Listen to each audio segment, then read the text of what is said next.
The story of my career has been investing in inefficient markets. And it was fascinating to me as Catherine started her fellowship training in obesity medicine at Weill Cornell, just the supply-demand mismatch in that field of medicine. So as she's one of fewer than 100 fellowship-trained obesity specialists in the entire US.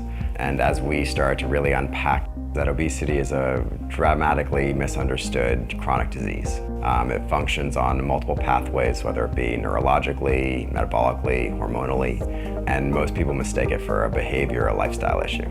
Obesity, afflicts almost 40% of the US population, growing to 50% in the next few years. As we sort of move forward, we're trying to figure out, how to really leverage technology to meet the scale of this epidemic.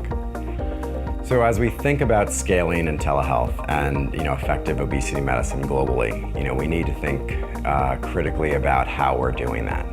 The old paradigm is not going to be sufficient. We're trying to leverage technology into redeveloping and redesigning what the clinical model is to really meet the magnitude of this epidemic.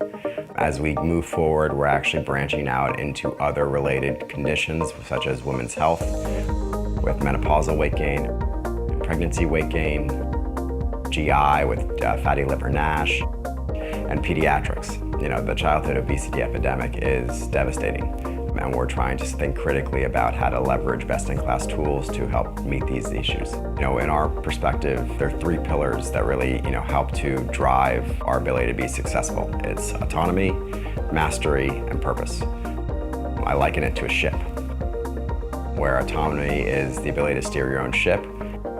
Mastery is the ability to steer that ship well, and purpose is to feel that your destination has an end objective in mind. The solution for obesity is not to shout louder, but to understand how it actually functions as a chronic disease. That's one of our missions at Intellihealth, really educating both patients but also providers. Given that this is a relatively new field of medicine, you need to think critically and in a new fashion, a new perspective about how to actually change the paradigm of this epidemic.